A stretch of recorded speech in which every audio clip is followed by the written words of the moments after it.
Also surround yourself with some people who are good at saying no, because I was the worst. I still am not great, but You're I'm. great. What do you mean you're You not think great? You're I awesome. How many times I you said say no to no? me? Or am I just the exception? Is that what's happening?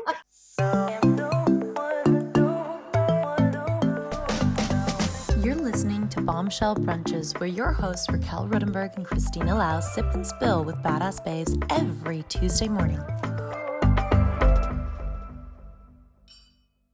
Happy Tuesday, Bombshells. I am Raquel Rudenberg, your co-host for Bombshell Brunches. And today, Christina is out at a spa retreat, so you have me and me alone.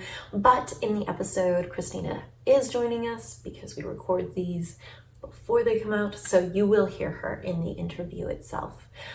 This interview is with Shannon Luttmer, who is a label manager at the district, and she also teaches at Capilano University.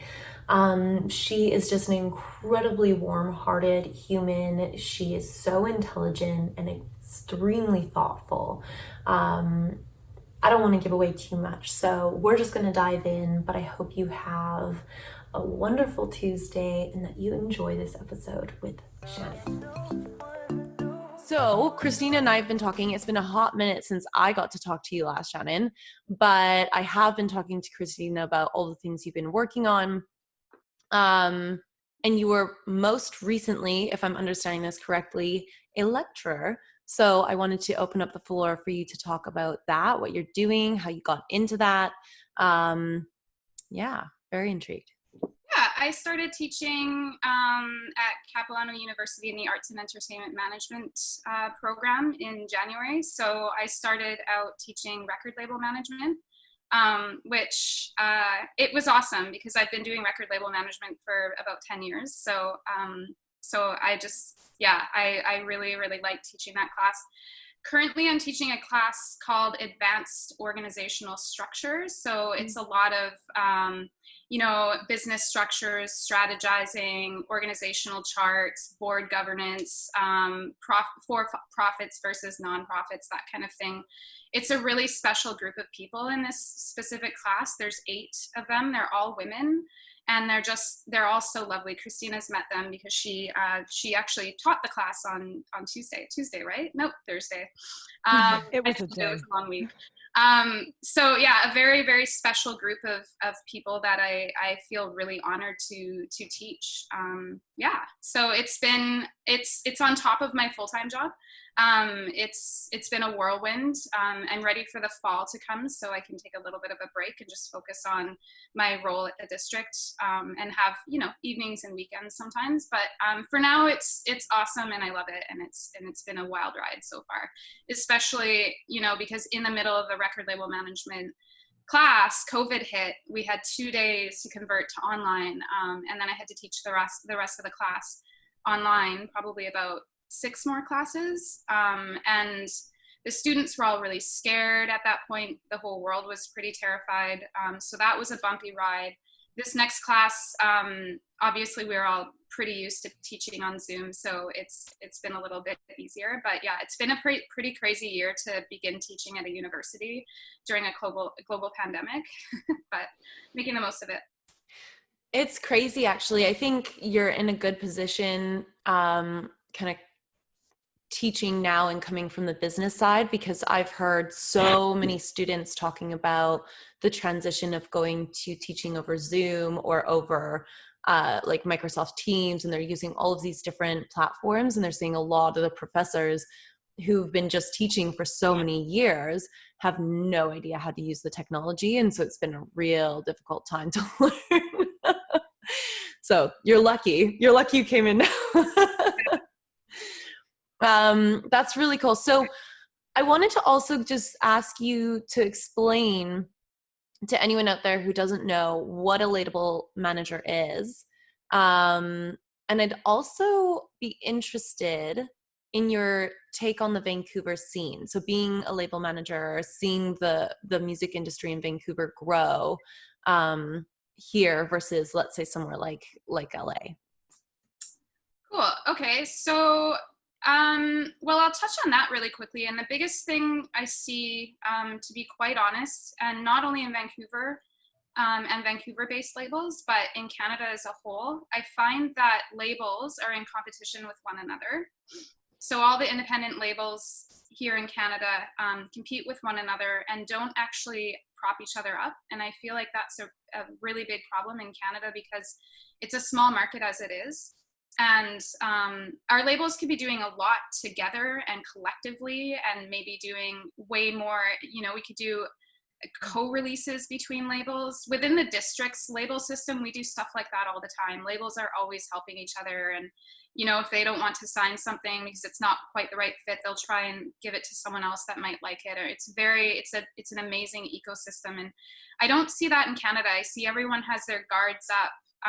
Everyone wants to protect their ideas, and the only times I ever saw Vancouver's labels actually unite was every year at South by Southwest, when back in the day when we did things like all went out in public together. That was the one time I would see, because we would only know the Vancouver labels. So, it always wound up being like a Boompa, Hybridity, Network, Light Organ 604 crew of people that, only hung out once a year at South by Southwest. And then, we'd get back to Vancouver and it would turn into us only focusing on our own labels and only going to our own label events. And so I like to see more collaboration in our country in general. I love to see more East and West collaboration. Vancouver and Toronto have this weird thing going on where Vancouver's mad that Toronto gets more arts funding, but Toronto gets more arts funding because there's more people there. And it's just this whole thing where I just wish everyone would drop the ego and work together. So that's my take on that. And can I jump in for a second there, Shannon? Just because I do know that you have, with the district and Monster Cat, I think that your two labels are friends, right? Oh, absolutely. Yeah, we're very good friends. Right. So, the district is one of those companies, I think, that doesn't really subscribe to that zero-sum mentality. And I think the zero-sum mentality in the music industry has been one of the most systemic issues that I think we've all faced, despite the fact that we are now so globalized as an industry. And speaking from my industry experience as well, I wonder whether or not the things that the district and Monster Cat are doing are going to pave the way for the rest of the country, potentially. What's stopping other people? What's stopping the networks? What do you think it is that's stopping people working together? It goes past my my pay grade. I think it's more of a psychological thing where people are in competition with one another. And so part of why I think it's a problem in Canada is because there's a pie of funding, and there's only so many pieces of that pie that can go out. And those companies are all competing for a piece of that funding pie. And so that just kind of, paves the way for them they're already competing with each other before their project even starts. They're competing for grant funding. And so I think it's more psychological in that, when you think about your business and you think about your competitors, you automatically, you're not going to collaborate with your competitors. And that's rule number one in business. But it doesn't necessarily, like Monster Cat is probably, I run a label called Proximity. And Monster Cat is one of our biggest label competitors, and we're really good friends with them. And we work with tons and tons of the same artists, and sometimes they might get a record that we really wanted to sign. But you know what? It doesn't matter, because there's hundreds of thousands of songs out there to choose from, and there's no reason for our label. Listen, record labels are all doing the same thing around the world, whether or not, it doesn't matter. Maybe they're dealing in different genres, but we're all doing the same thing. And it's not like any record labels are really reinventing the wheel. And the reality is that there's so much music out there and so many artists out there that if one doesn't work out, just go and find another one, And so the competition thing it's not working for anyone. And us, as the district and, Monster Cat as an example, like us not having that competition has actually really opened up ways on how we can work together. And, because I'm close with Monster Cat's team, I can talk to them about stuff, trends that they're seeing, and because we speak to each other and, just keep tabs on each other. And so we're able to, build new things out of that and come up with new ideas from that. I love that, because a lot of what Raquel and I have spoken about the Bombshell brunches. And the reason that we started that group was actually pretty similar to what you're describing right now. We brought together a group of people who, let's be honest, like people who've been raised as women have also most likely been raised to be wary of other women. And that's been, I don't know, I can say from my generation, definitely, and from where I'm from Hong Kong. So I don't know if that affects it or not. I've never been from anywhere else, but I definitely felt it. And we're going to get to that later because I think that's a really important point. But I love that there is that industry parallel, but also with the state of the world right now, it's a worldwide parallel because we've got a zero-sum game happening all over the place. But bringing it back to the bombshells, one of the reasons that Raquel and the other Raquel and I talked about this was because we wanted to elevate each other rather than be wary anymore, and treat our businesses as zero-sum games. Yeah. So as you know, I'm very passionate about that. I've had women, stomp me down in my journey to where I am today. I've had more women stomp me down than I've had women lift me up. And instead of being angry about that, I've decided to start just as often as possible lifting younger women up. And I've done it a lot in a lot of ways. And most of the time I don't get paid for it. But it's something that younger women in this industry specifically really need help with. So you said we touch more on that. So that's great. I did want to quickly explain what a label manager does. Yes, please. So a label manager is basically the glue of the record label. They kind of just, you'll delegate all of the tasks to a team if you have one. Currently we have a label team of about 6 people. And so it's making sure that, they're doing what they're supposed to do. It's making sure that all of the, like you have a bunch of release schedules or release dates. In our situation, in the label I run, Proximity, we release probably on average about anywhere from 2 to 4 songs a week. So it's mostly just organizing schedules, because with that release comes, you need artwork and you need a master and you need publishing and writing information, so you can send it into distribution so that it goes on Spotify, and you need all of this stuff by a specific date, and all of them are needed by individual specific dates. So it's kind of just running a really tight schedule, and just making sure that each process along the way is being ticked off the list, and that and that you have a team of people that are working in areas that they should be. It's really, really fast paced. I really like it. And yeah, so that's basically it. I liked it. The way that I explained it actually the other day was, I was getting into artist management, and I realized I didn't love artist management because you had to do things like book their flights, and you were basically their nanny. Like, they would call you at 2 a.m. on tour with some horrible thing that had happened. And I was like, wait a sec, I like managing stuff, but I don't like managing artists because I don't like being a nanny. So I'll manage a label and we'll work with artists, but they'll come with their manager, they'll come with their own nanny, and that nanny can take care of all of their stuff, and I'll just do the fun stuff like release the record.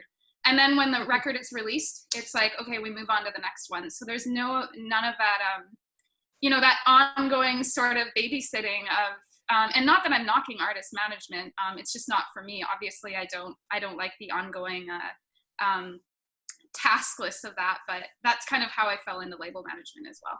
And I just wanted to just very quickly, I know Raquel, we've got to move on, but I did want to very quickly just highlight to our audience especially, and this might be a projection, but I definitely do things that I have a propensity to do rather than what's right for me to progress in my career.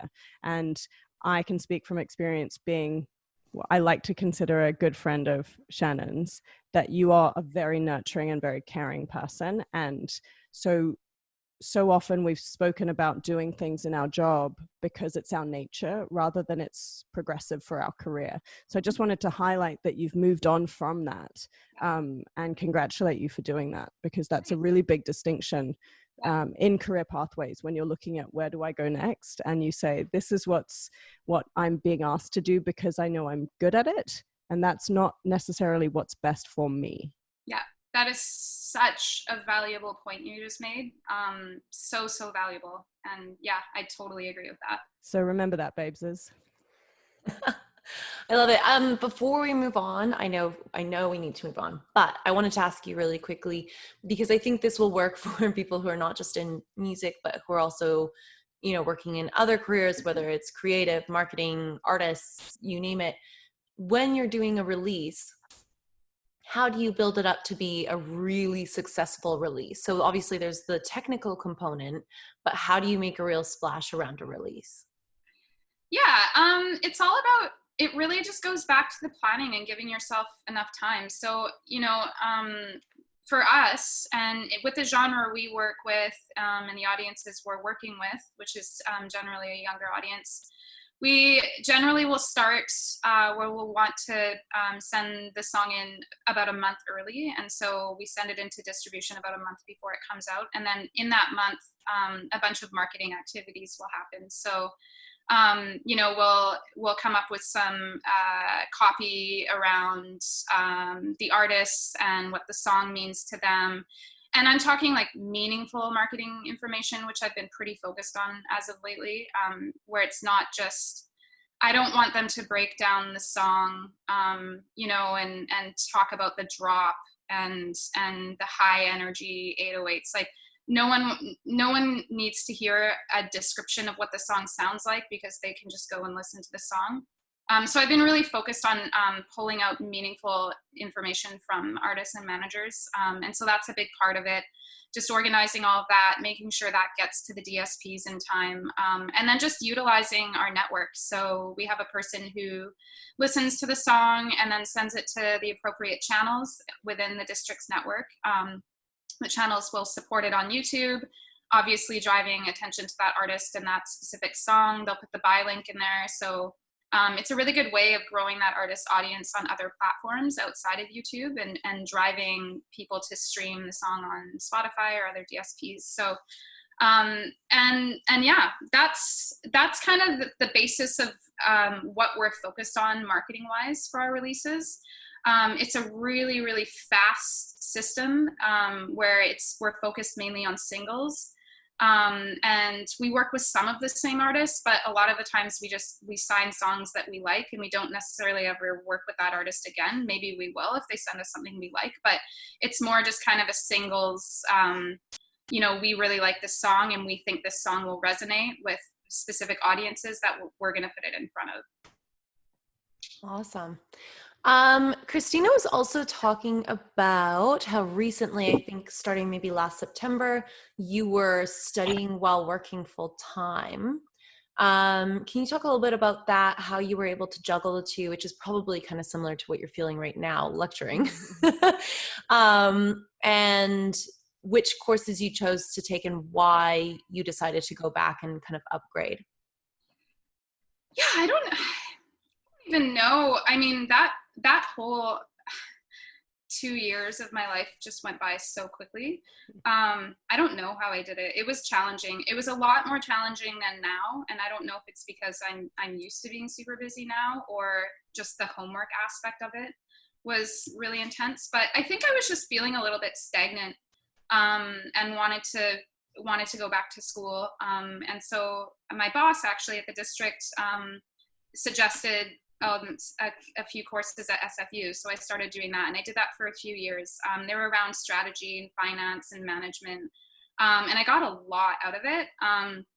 But yeah, it was really tricky because they were evening classes to start. And so I think it was Tuesdays. It was always on a Tuesday night. And so Tuesdays were just such a long day, where I would start at 8 in the morning and go until 10 at night. And then the last class I ended up taking was on a Saturday, and it was 9 a.m. to 4 p.m. on Saturdays. So that was the last one though. Yeah, it was a really intense schedule, but I'm really glad that I did it. There's one class in specifically that I took just called business strategy that I got so much out of. And I find myself referring to things that I've learned in that class every single day, at least once a day. So yeah. I actually want to highlight this as well, because Raquel, you're going away to study. I am. And I love this. And I think the three of us arguably are perpetual learners and constantly striving to upgrade. I'm a forever learner. You're a forever learner. Yeah. Raquel, tell us what you're studying, what you're going away to do. So I'm going back to school to get my master's. So I'm going to be moving to Europe in December, I guess, COVID pending, but that's the goal anyways. So I'll be doing part-time studies right now from here while the pandemic is kind of still in place and some things are sort of locked down. And then hopefully if things get better as of December, I'll be moving over there. And I'm just going to go to further into persuasive communications. So this course that I'm going into, it's persuasive communications across the board, but it really takes like a health care aspect to it. So there's quite a lean into that, which I just find so interesting, especially, I mean, you couldn't find, it's a terrible time, but selfishly for me to learn, it's a really amazing time to look at, this pandemic, what could have gone better, and what could have changed everything from like a communication standpoint. Like how could we have acted faster? How could we have gotten the message across better? How could we have helped people, not dip so much into mental health issues? Because how do you kind of get people to do what you need them to do without being afraid? I think that's essentially you're training to be Professor X from X-Men. And soon we're going to have podcasts where the guests are not going to say the things they want to say. You will have infiltrated their brain and said, this is exactly how I would like you to speak. So I see why you wanted to start this podcast. That's I right. understand now. Just don't expect the shaved head, because we're not going there. Yeah, thank you for managing my expectations. In about 5 weeks, or whenever you start, 5 months time, I will have no will of my own. So great. Oh my God. It's amazing. Actually, I was talking to a friend of mine. I have to take all of these stats courses because in Canada, communications is on the art side, and in Europe it's on the sciences side. So now I have to take all these statistics courses and things that I've never done before. And he was explaining to me, he's like, statistics are a superpower. He's like, literally you can look at any article, you can look at anything that anyone puts out there and immediately know if it's BS, because most journalists, generalizing, don't have the statistics background to actually understand fully the studies that are being put out, and to then change that and verbalize that into the way that it should be, or like to regurgitate it in the way that is usable. So you can take stats and it kind of twists the message if you don't actually know what it means. So he was saying, like, by knowing this, you have that superpower. You can see it, you can know, is this true, is this not, immediately, and move on, which I think is amazing in this time. And Shannon, did you do statistic-based, I mean, finances, numbers, everything comes back to numbers, right? Yeah, I did no, there weren't any statistics in it. It was a financial management class. I honestly didn't really love it. So I shouldn't be an accountant. I at least know that. But it was important that I did it so that I understand what our accountant does, I think. Yeah. For me to, we're building a new business unit. And so it's understanding how everything works, especially the finances, is important for someone that's helping build that division up. And so I definitely appreciated when I was finished taking that class that I didn't have to do that work, and I understood how it was done, but I didn't have to do that work, and that I could go back to just signing records. And but it was good. I'm glad that I did it, and I think everyone should. But yeah, finances definitely aren't something that I would want a full-time job in. You know what? My dad has always said to me, you don't need to know how to do everything, but what you do need to know how to do is speak to the people that can do it for you. And I think with statistics, with numbers, I am very much the same. I am a very word-based person, but if I don't know enough about the numbers, someone can take me for a bit of a ride. if I'm not careful. And I think the same with the statistics. If you're looking at communication and, you know, Raquel infiltrating the minds of the greater Vancouver population from afar, I think you need to know what those numbers are in order to have productive conversations, because those will give you that framework. And I would argue that the same is true with strategy. You don't need to know how to be a business development manager, but you need to know how to speak to them. And I would say the same with music. You don't need to know how to produce your own music, but you need to explain or articulate and have the tools to tell someone who is great at that one thing. Exactly. Yeah. So yeah, I love that wrapped around Raquel, to back to the whole, you know, why you study what you're studying, and you know, 3 lifetime learners sitting in a Zoom room. I think this is a really valuable point for our audiences is when you're choosing what you're learning, use that framework as well. Use that decision-making criteria to say, is this going to help me have a better conversation with someone who specializes in this? I can't tell you the number of times that me having studied law has helped me. I've studied a couple of legal courses in my first degree, and it's just been so helpful to read a contract, to speak to my agent about the contract, you know, to have meaningful conversations. So just wanted to put that in there for our audience as a little gem drop there. Knowledge is power. So you've got a lot going on. Do you have any tips or tricks on how to manage your time effectively? I mean, school, teaching, and full-time job is a lot. It really is. And a 14-year-old dog. 15, sorry. Twinks is 15. There she is. Just having a peaceful nap. Morning nap. Yeah, I mean, I think I'm still in the phase where, because I spoke to a music business class on Friday and was asked the same thing. And I said, say yes to everything, even if you think you're above it, even if it's at a label or a management company that you don't want anything to do with and you're not interested in, and you don't even want to be a manager, say yes to everything, because you have to at this point. You need to build your resume up. You need to build your network. You need to decide what you like and what you don't like. And the only way you're going to figure that out is if you say yes to everything. So I did that when I got here. I can't believe I made it in Vancouver. There was a point 5 years in that I probably should have left, to be honest. But I just somehow just kept doing it. And I said yes to everything, and it got me here. It got, you know, I'm really proud of my job at the district. It's an amazing job. It's an amazing group of people. It's such a great opportunity. And yeah, I've grown a lot there. So I'm really glad that I was able to, you know, when I did apply for that job, I had the experience to get the job. And the only reason I had that experience is because I said yes to everything. But now the problem I'm in is now I teach at a university. I have this full-time job at the district, which, let's be honest, it's more than full-time. And so that's where I'm actually struggling a little bit right now, is because I'm still saying yes to too many things.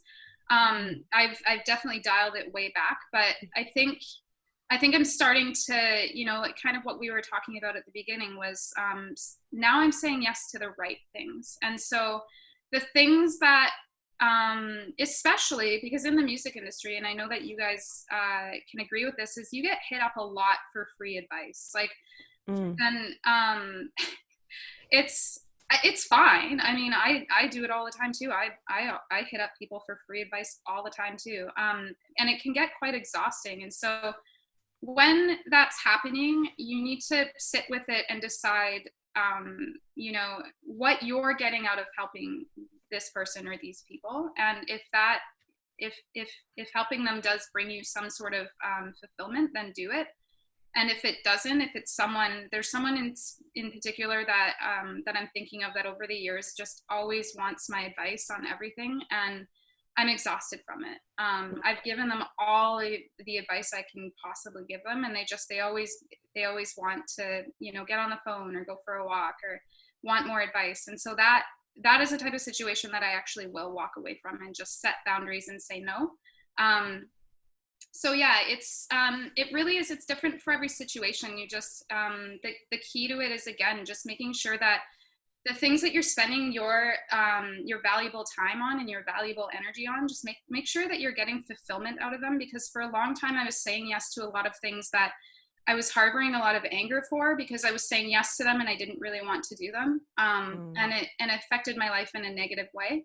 And it also made sure that I never got days off, and I never got time to myself and time to recuperate, which meant that I was doing a bad job across the board, and wasn't getting any fulfillment anywhere because I was doing too many things.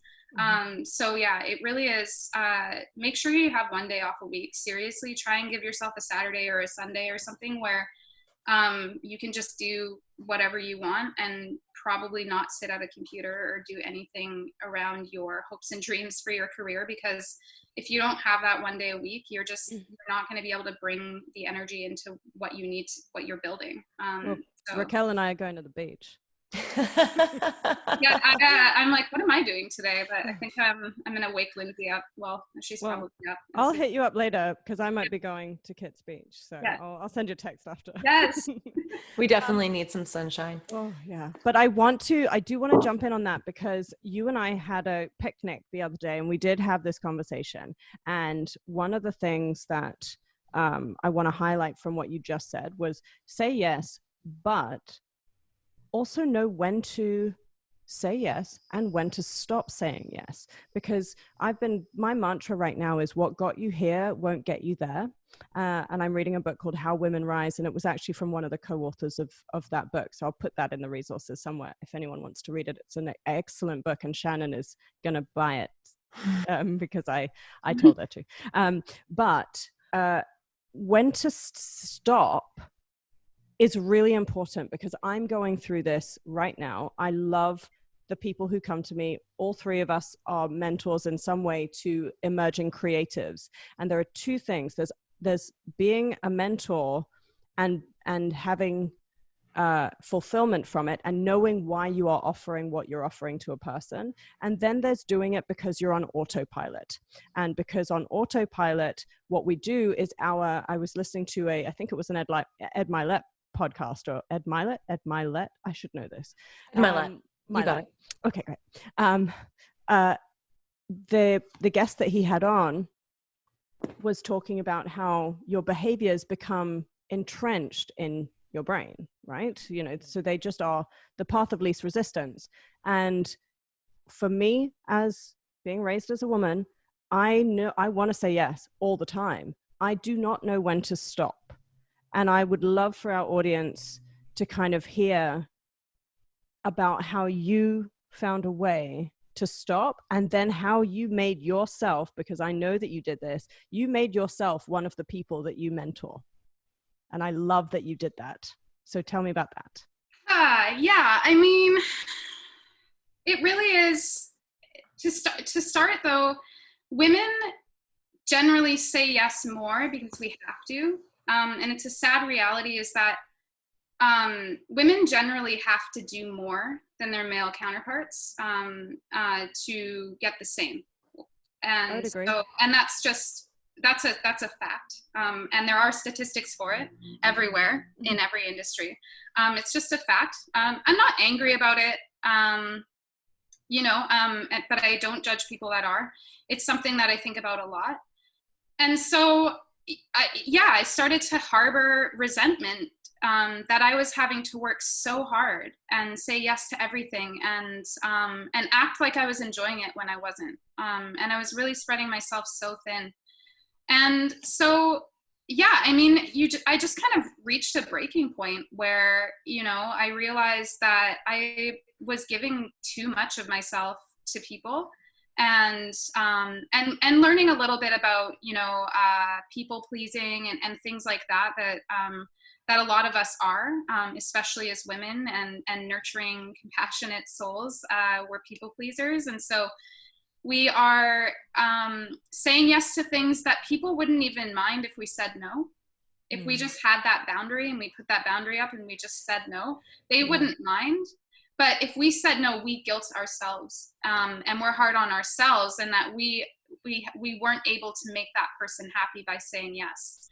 and we guilt ourselves. And it really isn't, we need to be more selfish. And when we don't want to say yes to something because we want a day to ourselves, or there's no reason, we just don't want to do it, we need to really, really practice that. I think I was taken advantage of a lot in my life, over the fact that I wanted to say no even in that very moment, and just didn't say it, and said yes so that I wouldn't be letting that person down. But guess who I was letting down? I was letting down myself. And so I need to, so as of lately, COVID has definitely given me some time to really reflect on stuff.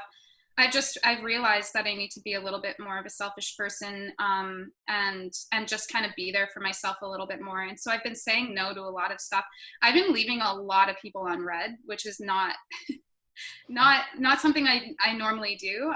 And just as kind of an exercise to say, no, I'm looking out for my needs first. If this person really wants, education on the music industry, there are schools available for them to go to get the information they're trying to get out of me. So yeah, it was a really big realization for me. And I'm excited to see how things work out now that I'm in more control of what happens to me in my life. And there no longer is that resentment of me being upset that my needs aren't being met because I'm not sticking up for them. And, the only person to blame is myself. And I think it's a getting older thing too. Like, by the way, 37 is a great age. I'm actually really looking forward to 40 and being in my 40s, because within the last few years, I was terrified of 35, but things just start to get easier as you age, and you just start to care. You start to give a lot less fucks, and it's a magical and wonderful thing. I love that. I love that. I love that. You know what? I've been hearing a lot of talk recently, especially kind of in the influencer world, where they're talking about exactly this, how a lot of people are emailing them or DMing them and asking like, oh, can I pick your brain? Can I jump in? Can you, just tell me this? And they want all of this free advice. And they're saying, it's not that we're heartless or we don't want to give advice. We do. We have certain platforms that we give out those pieces of advice on, whether it's social or podcasting or teaching or whatever. But also the other way you can do it is you can say yes to things that will teach you those things. So, you can actually come forward. One person was giving an example of someone who wanted to, learn from this influencer. And so they were like, I can do this and this and this. Can I work for you? Mm-hmm. And so through that proximity, they were going to learn everything they needed to learn, and probably light years more, rather than that 5-minute like coffee shop meetup that is now taking that person 20 minutes to get there, sitting down with coffee for you for 20 minutes and then leaving for 20 minutes. And, you've just taken out like an hour of their time. So I think that's a really good point. And I think for some of our younger listeners or listeners who are kind of getting into their careers, I think really going back to that advice that Shannon was saying about saying yes to everything, you definitely do hit a point where you say, okay, now I've learned these are the things that are going to help me to say yes to, and these are the things that are not. But I think when you're early in your career, say yes to everything, because you don't know what's going to help you and what's not going to help you. Exactly. So just go for it. And to be clear, I say yes more to people, younger people asking me for help. I don't want to make it sound like that is what I'm mostly saying no to. That is what I'm mostly saying yes to.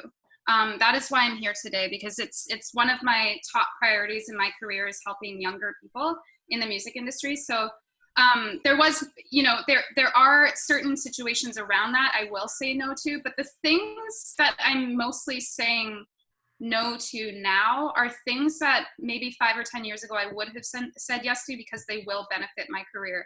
And these are things like, someone's working on something and they want to partner on it, or they want situations like that, or even I guess COVID has kind of ruined going to shows, but even things like, I'm friends with a lot of bands. I'm friends with a lot of people that work for bands and artists. And, when before COVID hit, I felt like every day of the week someone needed me to come to this show, support their band, support them. There is the biggest show they've ever played, whatever. And that burnout for me last year was like nothing else.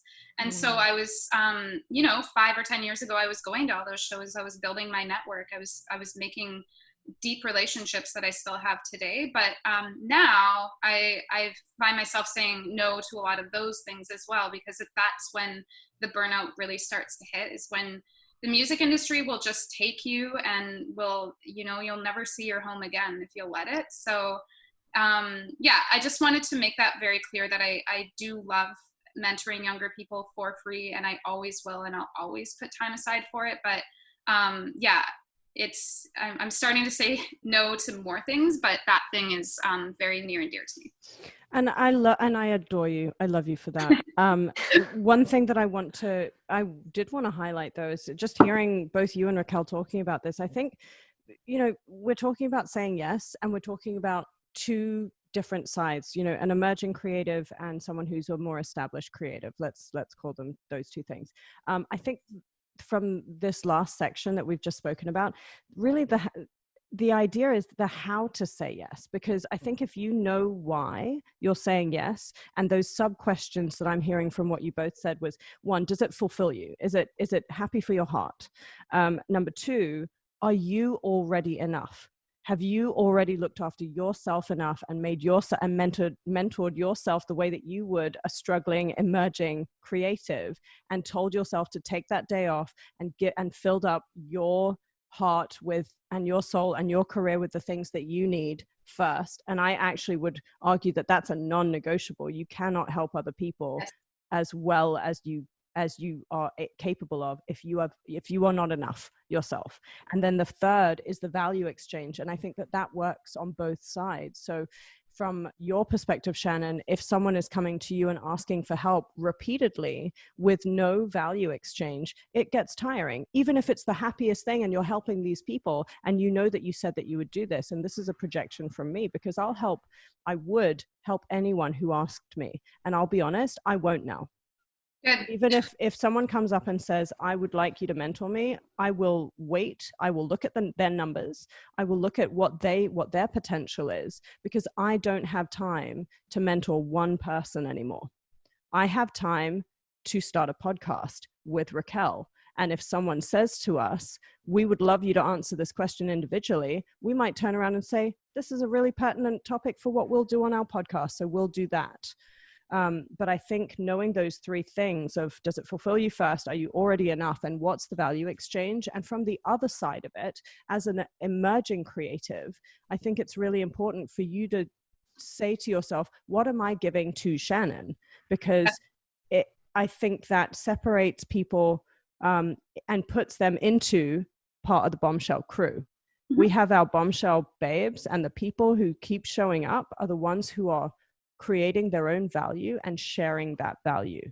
It is not a one-sided thing. It doesn't matter how long you've been in this industry, or any creative industry, or any industry, arguably. So I just wanted to wrap that in a nice little bow. I think that is the key takeaway, in my opinion, and that should be written down and put in the show notes. That's such an important thing, and it really is. Like, so if you're a person that struggles with saying no, I think that those three things are so important. But so what that tells you is to just not to say yes right away. Don't answer right away. And I found, for me, I'm very impulsive, and so I've been able to say no lately because I've seen the email, I've read it, and I mark it unread, and I come back to it the next day and decide if I want to do it the next day, because I'm actually giving myself more than 20 seconds to think about, does this fit within my schedule? Do I want to do this? So that really is like, if you have trouble saying no to things, just stop and force yourself to wait X amount of hours before you actually make a decision. And that's going to help you make more sound decisions that are going to be better for your mental health.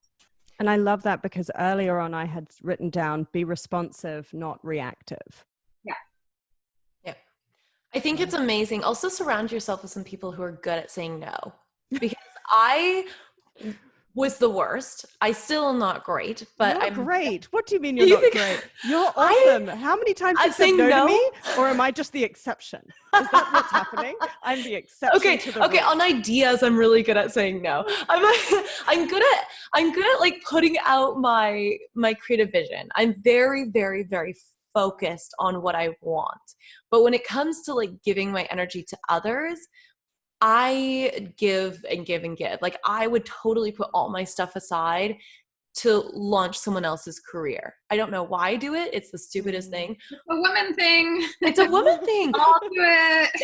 It's so infuriating. And then all of a sudden halfway through, you're like, what am I doing? Yeah, and then This you're is in it. ridiculous. And you're in it, and it's too late. And you can't be mad at them because they didn't do anything wrong. They just like, you said yes. So my boyfriend is the best person I've ever met in my life at saying no. Doesn't matter what social consequences there are. He will just calmly look at you in the eyes and say no. And I'll say, but why? We've got like we want to play this board game. There's only 2 of us. We need 3 people. And he'll just look and goes, I'm just not feeling it. Like, Shannon is so good at this as well. I have to say, even inward, and I love this. I love that this is the first podcast that we're doing, because Shannon will tell you exactly what she's thinking, but in such a measured way that you're just stuck there with those words. Like it's not her discomfort anymore. It becomes yours if you let it. So I think that's a perfect segue into the final questions and little conversation topic that we had for you. When I want to tell a little story of how I met Shannon. I was moderating a panel at Monstercat, an educational panel for career pathways in entertainment, which, as the audiences will know, I'm very passionate about. And Shannon was one of the panelists, and I had never moderated a panel before. And so I was shitting myself, as you do. And I got up there with my questions, and I thought, you know what, I'm going to do something different, and I'm going to ask, and I'm going to be responsive and not reactive. I'm not going to be static with my questions. I'm going to ask in this way. I'm going to write down my little gem drops, and I'm going to reflect them back. And when I'd asked Shannon something, she was so ready. Like straight down that she was like, I have the answer for you. And she would look at me, and I just couldn't tell whether she liked me or hated me with a vengeance, because it was just so intense. And then afterwards she came walking up towards me, and I thought, I'm either going to get a hug or die. And for those of you who haven't met Shannon, she is not someone who looks unapproachable. I'm barely 5 feet tall. So. But still, I was like, this woman is like an 8-foot, Amazonian in my mind at this point. And she came up to me and she said, I really liked what you did today.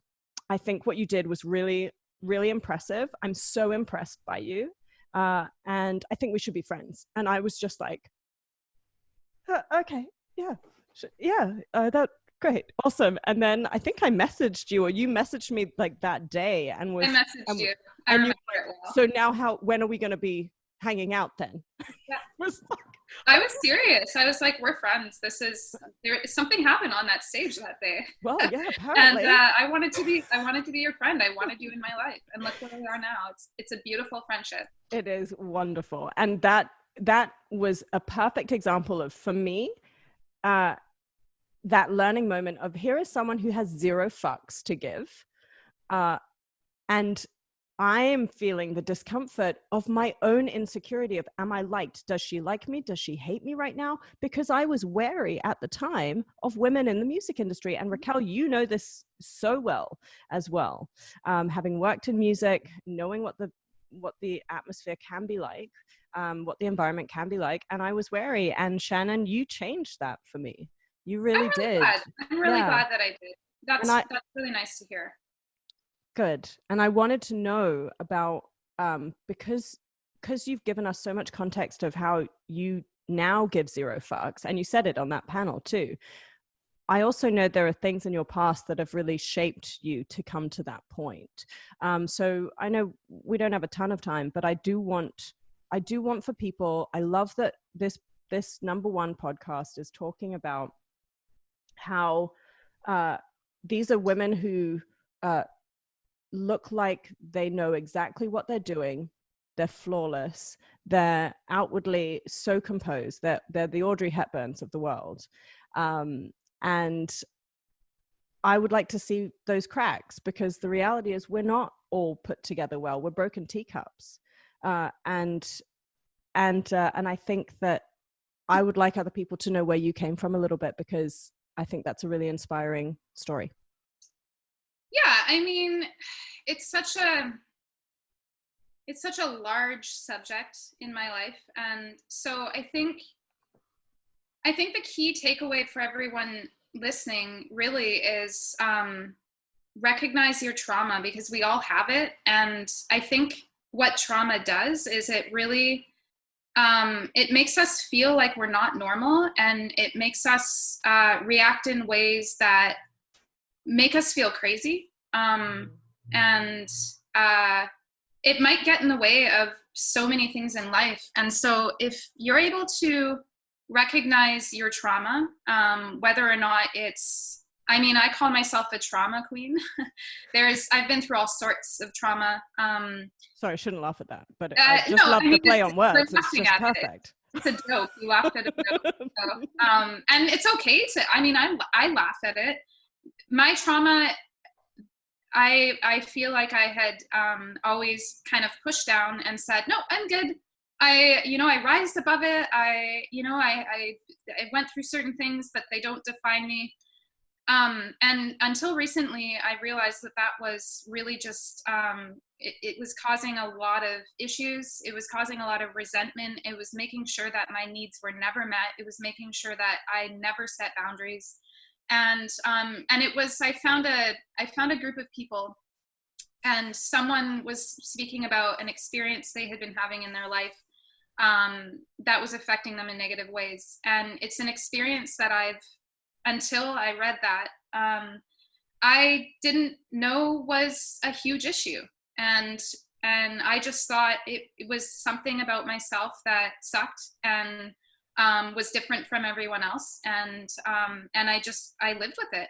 And then someone else wrote about it and said they had that same problem. And I realized that people have that problem, and that it's not abnormal to have. And it is an issue that needs to be sorted. And it's fine to have that. But other people have it too. And then I found a group of people that all had experienced this thing. And I felt a weight lift off of me. And then I started dealing with that head on, and now I am. And that was only a few weeks ago, so it's still pretty fresh, but I feel, okay, yeah, this issue has caused these issues in my life, and this thought process, and my inner critic telling me I'm not good enough, I'll never be good enough. And so I think everyone has dealt with some form of trauma. So my advice there is face it, deal with it, find other people that have gone through it, because they're everywhere on the internet. And be at peace with it. Sit with it. Sit with the emotions that come with it. Sit with the anger. Sit with the sadness. Sit with the depression if you have to for a little while. But rip yourself out of it when you need to. Be uncomfortable and sit with those emotions, because they really do hold you back when you just smile and say everything's fine. And so everyone else around you isn't uncomfortable. It really, not dealing with your emotions can have such a negative effect and can really hinder your growth. I'm really, really stoked about the realizations I've made around my own trauma, and I can see such differences in the horizon of my life because of that. And honestly, the biggest thing is boundary setting for me, because I've literally not been able to pay my rent in situations where I've helped someone make money. And, an example of that is like helping someone get a grant, and maybe only making $200 off this grant, where a band made, $20,000. and I still can't pay my rent, yet I'm helping people build their empires and build their careers. And so there were a lot of years of that. I'm really lucky to be in a situation now with a group of coworkers and a boss that actually foster my growth and lift me up for who I am. I'm so thankful for that. But yeah, just don't be afraid of the ugly shit in your body, because we all have it. And I didn't face mine for a long time, and I wish I would have faced it 10 years ago. So, look into where it's just when you have a negative emotion, and usually for women, it's our inner critic comparing ourselves to each other, usually, whether or not like I'm too fat, I'm not smart enough, I'm not beautiful enough, she's got amazing eyebrows, mine suck. The list goes on and on and on as I look at your eyebrows. Well, thank you. And so that inner critic is coming from trauma. And you trace that, that negative emotion into you and try to find where it's coming from, and then just deal with it, because you're going to be happier. Thanks for listening, Bombshells. In order to continue to elevate, subscribe, and don't forget to click that little bell so you can get notified every time we have a new badass brunch. Until next time, stay focused, fierce, and fabulous.